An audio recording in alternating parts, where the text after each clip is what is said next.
Hello, fellow sports fans. Welcome to Have You Heard Podcast Week 1. This is going to be my new show that I'm going to try to do weekly. We'll try to release it on every Tuesday. The first week is unfortunately coming out on Wednesday. Had some technical issues, trying to work through, get all the bugs out. But yes, going forward, every Tuesday, Have You Heard Podcast on YouTube. Now, let's get into our first topic of the day, which, if you guys haven't heard, no pun intended, Aaron Rodgers done for the season with a torn Achilles. It happened on Monday Night Football. As you can see here, Rodgers gets sacked, tried to get up, wasn't able to continue, went down, and as they say, down goes Frazier, down goes Frazier. And down so far looks like the Jets season is down, right? The whole hype surrounding Aaron Rodgers this year was the Jets finally found their quarterback, right? I mean, the Jets haven't had a viable quarterback since probably Mark Sanchez, who, his window was pretty short before he pretty much was no longer useful. This was unfortunate, right? And I'm not even a New York Jets fan, but I am from New York. And I have friends that went to the game and they were hype. I have friends that was just, wow, they were looking forward to this season. They really felt that the Jets were a viable championship contender, which they would have been with Aaron Rodgers, right? There's no denying that. He's one of the all-time greats, future Hall of Famer, Hard Knocks, right? They had that show. It just looked good. Everything looked good and looked promising until the game started. And this was just another reminder of how brutal this game can be and how unforgiving and punishing it could be, right? Here it is. Just the night before, we were watching Daniel Jones run for his life against the Dallas Cowboys defense. He took a beating. Now we could say, Aaron's a lot older. Father Time is undefeated. And perhaps that's why this occurred. He was also suffering from a calf injury. And if you guys remember, Kevin Durant in the NBA was suffering from a calf injury, which led to him tearing his Achilles, right? So we can see the correlations there. But nevertheless, it's still unfortunate. The game just lost all of its juice until late into that fourth quarter where it started getting exciting again. And I guess the biggest takeaway for the Jets is, hey, at least we won, which was a story last year, right? They beat the Bills last year without a viable quarterback. Zach Wilson came in, and he looked like the same old Zach Wilson. He threw a bad pick. The team didn't trust him. Late in the game, they just decided to run the ball and not even let him throw it. And I get it. He just looked shaky, and he probably would have thrown the game away. So the next question is, where do the Jets go from here, right? Do you punt on the season and hope Aaron recovers next year? Or, the big or is, do you find a replacement? And if you are going to do that, who's a viable replacement? Who can beat Aaron Rodgers? I mean, let's be honest here, right? It's Aaron bleeping Rodgers. The only guy, and it's the guy that everybody's going to be talking about, is Tom Brady. Tom Brady was just recently honored by the New England Patriots this past Sunday for, the years he provided to them. And the Jets were one of his biggest rivals, right? He pretty much owned that division while he was in it. I think only maybe the Miami Dolphins gave him some trouble here and there. But for the most part, he dominated that division, and it wasn't even close. He dominated the league, and it wasn't even close. So how much will it take to get Brady to return? I mean, we talking about 25 to 30 million. Or we just talking about a blank check? You're just going to have to give him that blank check and say, whatever you want, put it down. Please come save this season. Now, we all know speculation last year was that Brady returning is the cause of his divorce. So some might say, well, what do you got to lose? You're already divorced. Come back, Tom. But I don't know if Tom wants to go through that. I think he is enjoying his time with friends and family. He is enjoying his time away from football. He has the broadcasting job at Fox that's been waiting for him, right? He's probably just going through his speech therapies and his broadcast acumen. He's probably getting all his mannerisms, and he's probably doing a lot of training, right, to get ready for that, because he's filling in for Troy Aikman, who had did it for years. So I think he's looking forward to that. And I don't know if he wants to come back and put the pads back on and, spend that much time away from his family again, right? And, this is New York. This is the media capital of the world. And every little thing that goes wrong or goes right is going to be under a microscope. And does Tom really want that at this stage? I don't think so. But maybe he does, right? And it's worth a phone call. It's the GOAT. It's Tom Brady. Make the call. Give him the blank check. And see if he's willing to accept it. I see other options like Jameis Winston, Matt Ryan. No, guys. Those guys are not viable options. Let's be honest here. They're just a step up from Zach Wilson. Matt Ryan looked really done when he last played. Jameis is just a turnover machine. And you can't have that if you want to be a serious championship contender. I think Jameis can do some good things. But I think Jameis is best with an offensive-minded coach who can kind of guide him and focus him in and hone on what he does best. The Jets have a defensive head coach. I don't think that's the best option for Jameis.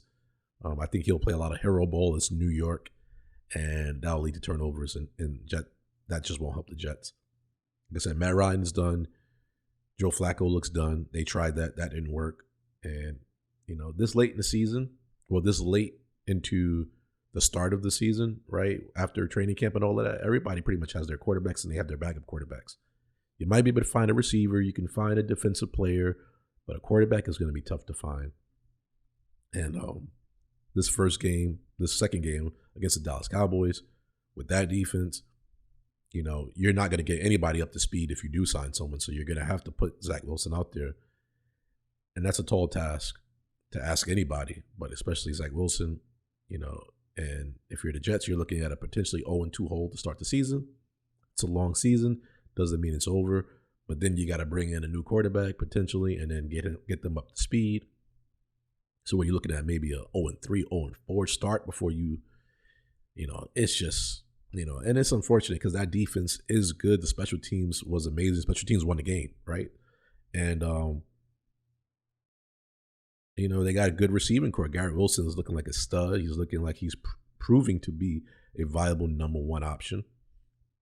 Their running back squad, Dalvin Cook and Breece Hall, they just have a good squad. The offensive line is weak, and that is what kind of got Aaron hurt, right? It was poor blocking.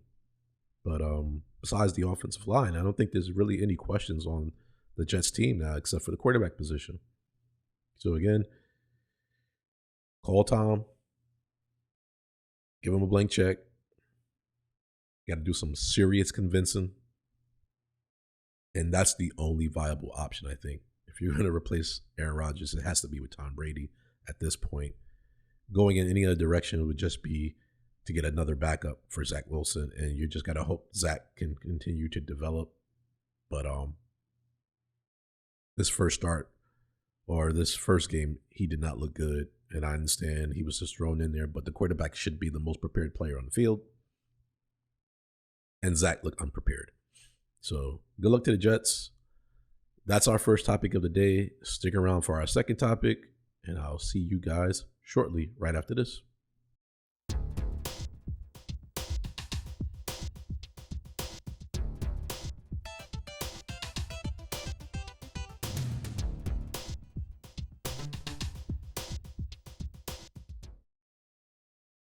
Welcome back, sports fans, to topic number 2. And as you guys can see, this one is about the beatdown that my Dallas Cowboys put on the New York Football Giants this past Sunday night. It was beautiful to watch. And the reason why this is one of the biggest games is obviously it's the Dallas Cowboys, it's the New York Giants, it's 9/11. This was built up as, 9/11, memorial along with the Jets-Bills game. Both games took place in New York. But the reason why this is big is because, A, it's a division game, and B, a lot of people picked the New York Giants to upset the Dallas Cowboys. If you listen to all the geniuses, they were saying Giants are a better team. Daniel Jones is just as good as Dak Prescott, blah, blah, blah, blah, blah, which shout out to Greg Jennings, who actually was one of the few people saying this is disrespectful to Dak to put Daniel Jones on the same playing field as Dak Prescott. Daniel Jones, yes, he looked comparable last year, right? But that was a new coach with a new system and a new conference that wasn't used to that system or used to that coach, right? He came over from the Buffalo Bills. But Daniel Jones has always been Daniel Jones. And I know he has a nickname of Danny Dimes, but he doesn't drop a lot of dimes. Okay? He throws a lot of turnovers. He fumbles the ball a lot. He struggles reading defense. That's the Daniel Jones that we know. So I know the apologists are going to say, well, it's the offensive line. I feel like the Giants have been trying to get an offensive line for, 5 years now. And sure, the offensive line might not be the greatest, but again, it was supposed to be improved. Daniel Jones was supposed to have another year in this system. The defense was supposed to be good. And this was an old school 90s style Cowboys butt whipping, right? This was doomsday defense. This was hard hitting. This game was personal. And I think it became even more personal, like I said, because the Cowboys, I'm sure, heard people really picking the Giants and really saying Daniel Jones is as good as Dak Prescott. Now, I know it was raining, so neither quarterback threw the ball well. Dak, unfortunately, he had some drops, and he had some errant throws, but I think he was just trying to keep the ball out of harm's way. Last year he led the league in turnovers, which is uncharacteristic for Dak. It's the norm for Daniel Jones. But, I think he was just trying to keep the ball out of harm's way, and he knew he had a big lead. There was just no reason to take big risks. I think the Cowboys' offense looked good. When they needed to complete passes, when they needed to get a play, they got the play. And that's what I took away. No turnovers, and when Dak needed to complete a pass, he did it. When they needed to get a solid run, the line created the holes. And the defense is as dominant as it was last year, and even better. I mean, we played this game without our starting safety, Donovan Wilson. And you couldn't even, tell he wasn't in the game. Special teams came through with a field goal block for a touchdown. Trayvon Diggs doing Trayvon Diggs things, which is creating turnovers. Stephon Gilmore, the biggest acquisition to that defense, which I think people forget, how good he is, right? He's a shutdown corner. Don't throw the ball his way. He's picked off Dak a couple times when Dak tried to test him. And he had an interception in this game. Micah Parsons is just another year better. And he was just taking on double teams, triple teams, to where everybody, it just became a sack party on Daniel Jones because you had to try to stop Micah. And then Marcus Lawrence ate, and Odighi Zua ate, and Sam Williams ate. And, remember, some of the Cowboys' big draft picks, like some of the guys that was looking good in camp and looking good in the preseason, are hurt for the year, right? So we don't even have all of our weapons, and like I said, Donovan Wilson didn't play, and it did not matter. This was a domination of a division opponent, and to me, this was telling of what's to come for the Cowboys, and it's telling of what's to come for Daniel Jones. I don't understand the hype. In my fantasy league, I had people saying, I want to trade for Daniel Jones, right? And I'm like, I've never in my life thought I would see a day where people are actually trying to trade for Daniel Jones. I'm sure that's not the case after week 1. I know it's just week 1. Everyone's going to say don't panic. I know we got to play them one more game. But let's be honest, guys. This is Daniel Jones. Don't ever play him in the same category, as Dak Prescott. He's not the same caliber quarterback as Dak. So besides that, I picked the Cowboys to go to the Super Bowl. Yes, I'm a Cowboys fan. That's not why I picked them. I picked them really because I just felt like the defense was so good last year and it was going to be even better this year. I felt like Mike McCarthy was a better play caller than Kellen Moore, who has that, Cavalier college style offense. I mean, it didn't look good for the San Diego Chargers. Well, the LA Chargers week 1, right? Herbert didn't look good. That offense did not look good with Kellen Moore calling the plays. And I just think he does these weird gadget plays in the most inopportune times, right? There was like a 3rd and 2, and he's trying to do a misdirection handoff. No, you put a hat on a hat, power football, and get the 2 yards. Instead, you're trying to do this trickery stuff in the backfield, and it ends up being a loss on the play, right? It's just, and that's what he did for the Cowboys. It was just like, that's not the time to call that play, man. Call that play when your team is up. Call that play to start the game, maybe to, catch somebody off guard. But you don't do it on a critical, we got to have this 3rd down. And now you want to call this a gadget play. Like, no, you're not Andy Reid, bro. You don't have that same play design and play scheme. And you don't have the experience. So I'm happy with Mike McCarthy calling the offense. I think the offense will be better. Brandon Cooks is going to be a huge addition. He's going to be able to stretch the field, something the Cowboys did not have last year. When DBs don't have to respect the deep ball, they could just sit in zone or even sit in man and just double CD or bracket coverage CD. Gallup was still recovering. Who was the other option to give the ball to? Right? We got to figure out the tight end position. I'm not going to lie about that because 2 tight ends drop passes. And I think both of them maybe were for touchdowns. So we got to get those guys shored up, right?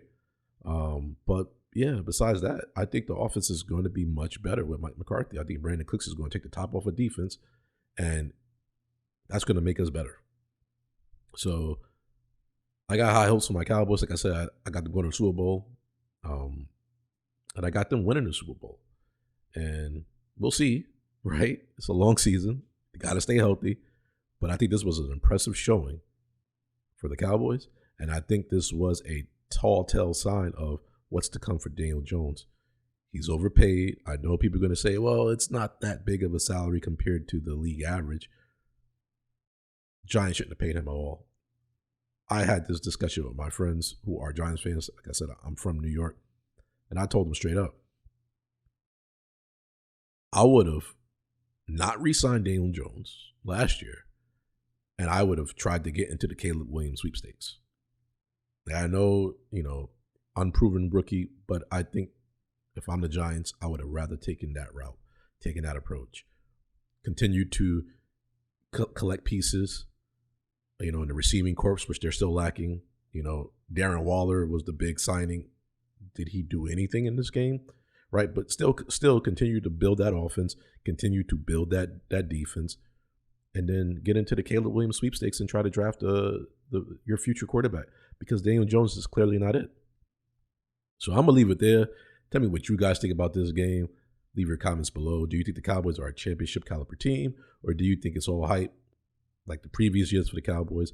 And what do you guys think of Daniel Jones? Leave your comments and stick around for the next topic.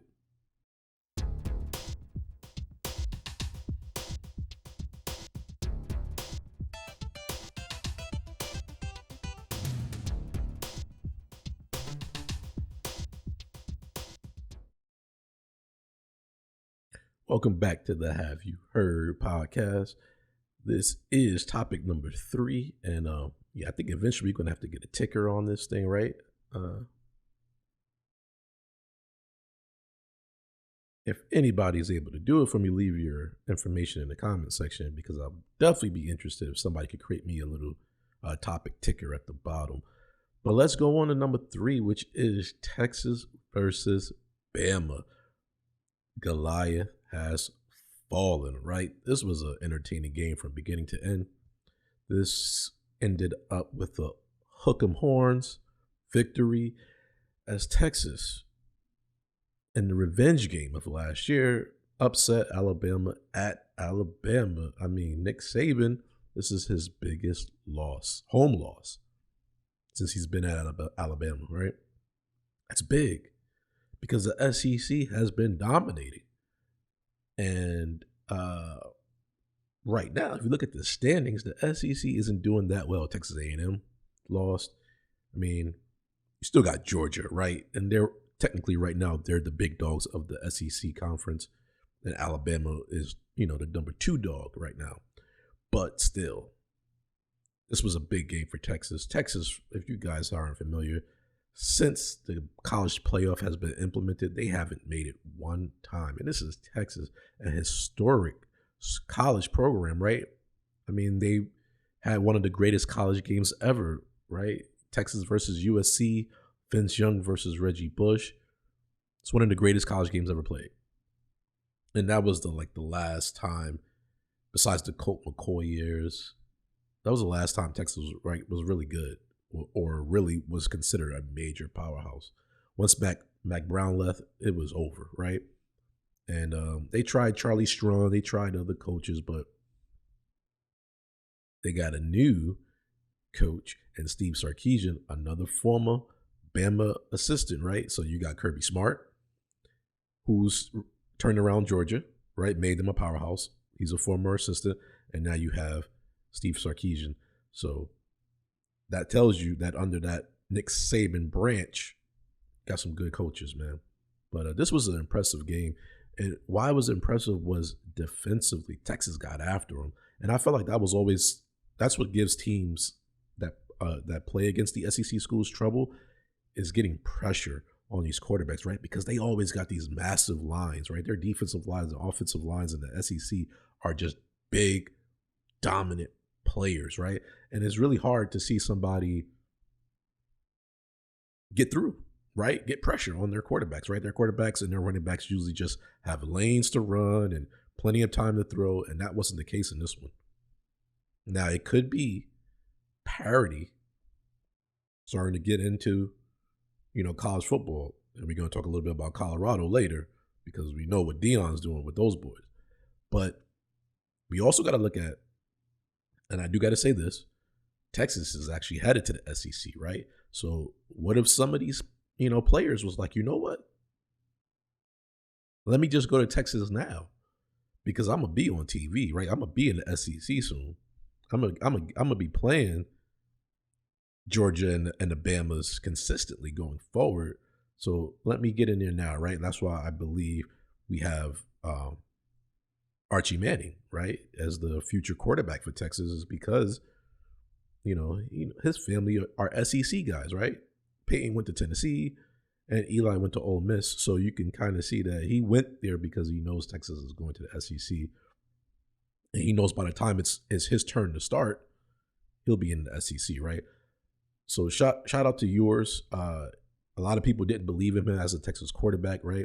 A lot of people thought the way he ended last year, that he was a disappointment, right? He played well in this game last year against Bama until he got hurt. And I think Texas wins that game last year if he doesn't get hurt.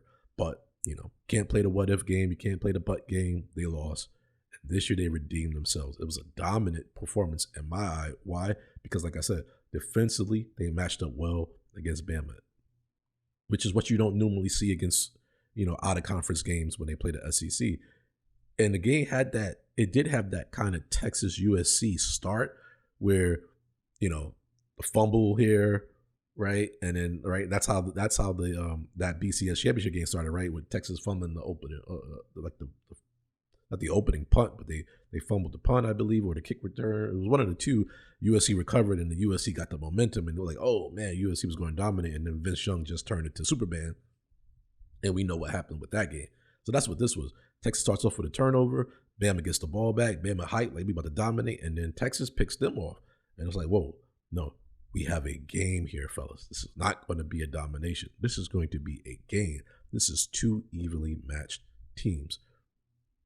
And that's what happened. And I think it was a dominant performance for Texas because Alabama just never looked like Alabama. And when you can stop the tide from rolling, I consider that a dominant performance, right? And that's what happened here, right? They won by 10, and it was impressive. I mean, look at these sacks here, right? And you guys can see, look at these plays Texas was making. You don't see a Bama team. You don't see Nick Saban look that uncertain. And you don't see a Bama team get manhandled at the line, right? You don't see pockets collapsing like that on Bama quarterbacks, right? You just don't see that. And that's what happened here. So shout out to Steve Sarkisian.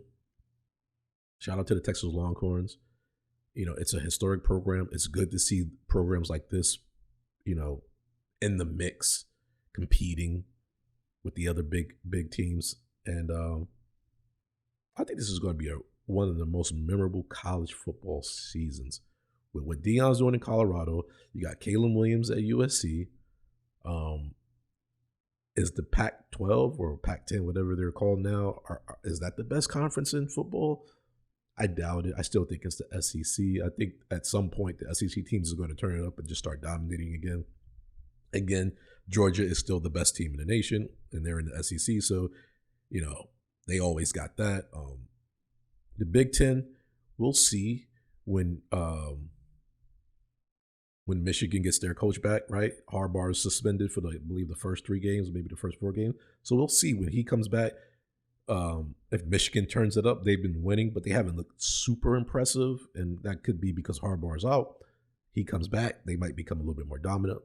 Ohio State has looking shaky, so maybe not the Big Ten either, but Pac-12 has been impressive, and the SEC is the SEC, and I think they're going to turn it around because they always do. And Georgia is still the big dogs in college football, but again, dominant performance by Texas. They did not look outmatched. They did not look outcoached. Right? It looked like they had the same amount of top 5 elite 5-star recruits, right? And they probably don't, but it looked like an evenly matched game. And that's impressive. We do need parity in college football because the SEC has just been so dominant. And I think we're getting that with Deion. I think we're getting that with Texas emerging. So I think it's going to be a good college football year, like I said. And once again, hook 'em horns. Let's go, right? I like Texas, man. I'm a big fan of Texas football. I just like that passion and that desire, that will that they have down there, right? They just love the game, and I love football, so I like to see schools like that. And looking forward to the rest of the season. So tell me what you guys think. Was this more about Texas, or was this more about Bama? Or is this just about parity now finally introducing itself into college football? Leave your comments below. Stay tuned for the next and final topic. See you soon.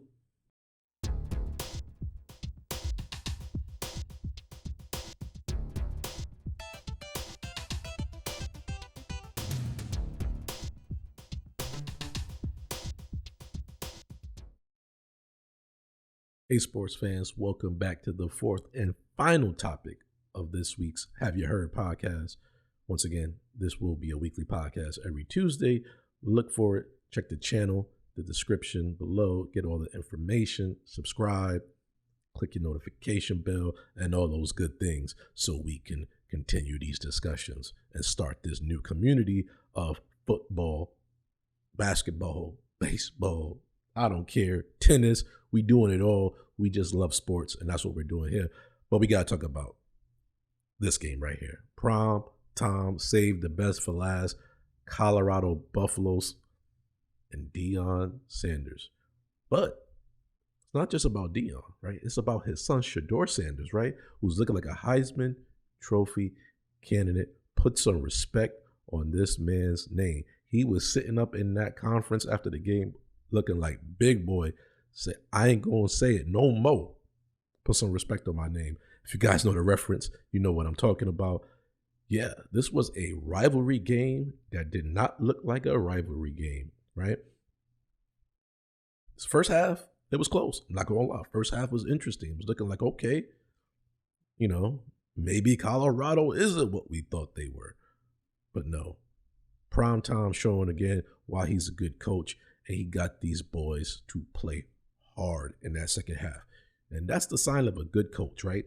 You make adjustments at half, and you look like a completely different team in the second half. That's what good coaching does. They figure out what's working. They figure out what's not working. They institute a new game plan or improve the current game plan, and then you go out there and dominate second half, which they should have did. They're a better team. I mean, look how many people was dropped back in coverage on some of these plays, and Shedeur Sanders was still finding guys, right? I mean, that was zone coverage. What about 8 defenders back there, and they still get lost, right? So it could be a knock on the Nebraska coaching, a knock on Nebraska talent, or it could just be a really good quarterback there in Colorado and a really good coach there in Colorado. I'm going to take the latter. I don't think this was an indictment on Nebraska. I think this was to show how good Colorado is and will be and will continue to get better. Now, this game, like again, it was a rivalry game, but it had a little bit more to it, right? Nebraska has a new coach too, right? They got Matt Rule, who was let go by the Carolina Panthers, right? He didn't do so good there. And Nebraska could have went after Deion, right? They could have said, yo, we need Deion here. Nope, they went for Matt Rule. It's like, okay. So you went for Matt Rule, and I think they got announced the same day, right? The hirings, Nebraska announced Matt Rule the same day Colorado announced Deion Sanders. So this is even more than I think people realize, right? Because you could have had Deion if you Nebraska. And now y'all sitting there like, we 0-2 with this Matt Rule guy. But that's what y'all wanted. Y'all thought he was the answer. Again, it takes time. You got to get your recruits, right? You got to implement your system and get this thing out of the way, right? You got to get your recruits. You got to implement your system. It takes time. I get it. I'm not going to completely, just dog them. But the writing is on the wall for Matt Rule, though. You know what I mean? Like you gotta start doing something, right? You gotta. I mean, what have they scored more? They only scored 17 points on the season so far? Like that's not good enough. You got to do better than that. You got to do better than that, right? This is the college game. You got to be able to score points in college, right? You just got to. You got to be able to find a way to score points in college, and or at least not give up so many points. So, yeah, again, let's make this about who it should be about, and that's Colorado Buffaloes and those kids. Those young men who love and respect their coach. And you can see it in their desire and their passion, the way they talk about him, the way they look at him as a coach, they respect him as a man. And that's what we need, right? We need these college coaches to be leaders of men. Prepare these guys for the next level, whether that's NFL, whether that's entrepreneurship, whether that's, just getting a regular job, right? All the skills that you need to do all three of those things, you can develop when you're in college, on a team, in a team environment, right? You learn teamwork, you learn hard work, you learn dedication, and perseverance. And that's what Deion is coaching. That's what Deion is teaching. He's teaching these young men how to become adults. And it's amazing. And you can see the maturation. And I just think the sky's the limit. I think Nebraska is a real threat to make the college football playoff. Now, you know how the rankings go, right? But if they run the table, in that Pac-12, if they could beat USC with Caleb Williams, right? If they could, they might have a case. If the SEC isn't the SEC, right? If you got a 2-loss Bama, do you put them over an undefeated Colorado team? I don't know. And the buzz is going to be around Colorado all year, right? So as long as they keep winning, that's where the buzz is going to be. It's going to be like, hey, we want to see these boys more, right? So I don't know. This might be the year. If you got a 2-loss SEC team and an undefeated Colorado team, I think Colorado gets in. And I think that's what people want. That's going to be high ratings, right? Imagine you got a college football playoff with, let's say, Colorado, let's say Texas, let's say Georgia, and I'm not sure who that fourth team may be right now. You know what I mean? What if it's Michigan, right? What if Harbaugh can finally get this team to the college football championship, right? He's gotten to the playoffs, but he hasn't gotten to that next step. So, it could be Michigan, right? Right. Michigan's look good, not super impressive, but they also don't have their coach. So you might have those 4 teams, right? So you got 3 powerhouse schools that's always in the mix. And then you got this upstart school in Colorado because of their dynamic coach, because of their dynamic players, and because of the belief system that has been built, the culture that has been built. Like I said, I love it. I love sports. I love to see that, right? Don't you guys love to see that underdog story? And I know people say they're not underdogs. They are underdogs. This is a team that went 1-11 last year. You can say what you want, but he hasn't even instituted his full recruiting class yet, right? Yeah, he got some transfers. Yeah, he got some kids to go to Colorado, like the Travis Hunter kid. I get it. I know he was one of the best players coming out of high school. I get it. But he wants to play for Deion, right? That's the point. Wherever Deion goes, you're going to have that. You're going to have guys that want to play for him because they believe in him and they believe he has their best interests in heart.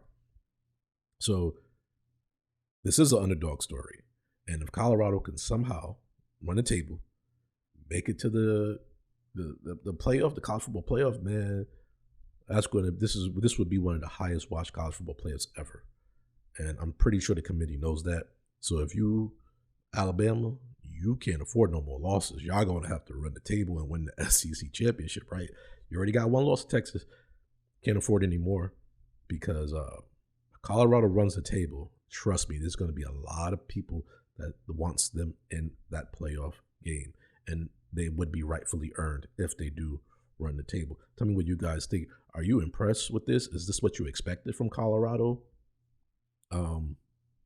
Or do you think it's just premature celebration and they got a lot more work to do? I think they got a lot more work to do, but I'm going to enjoy the moment. I'm going to live in the moment. It's prime time, and it's looking like prime time right now in Colorado. Shout out to the Buffaloes. Shout out to Deion. Shout out to Deion Sanders, Travis Hunter, and the rest of them boys. Colorado, y'all got something. Y'all got something. It's impressive. That's it for today's show. Hope you guys enjoyed it. Like I said, I'll try to get these podcasts out on Tuesdays. Once again, the Have You Heard podcast. This one's going to be a little late. Had some technical problems. But just bear with me, y'all. And again, if you know somebody that could do a sports ticker for me so I could have the topics at the bottom so people know what's coming up and what's going to be discussed, that would be great. But we're going to end it here. And as always, take care of your mind, take care of your body, and take care of each other because that's all we got. Peace, and stick around for the biggest highlights of the week. Drop it now. Just feel me. Just feel me. Just feel me. It ain't nothing to catch a bullet like you Odell. Lay him down, watch him drown in his blood cells. Paranoia got me loaded up with more shells. On guard like a dog hearing doorbells. That's the sound of the bullet. When this war transformed the mellow in the hood. Sharp shooters, I do you like computers on rookie. Green light him and then I throw his body in the bushes.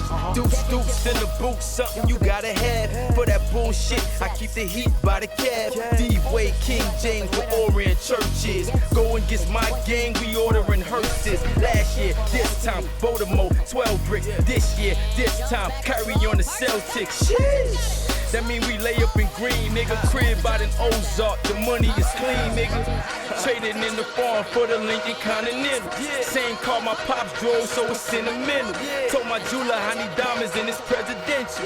Now it's looking like Rushmore Monumental. Official. Where we at, like 4 minutes after that? Something like that. One with us. On beat. Church.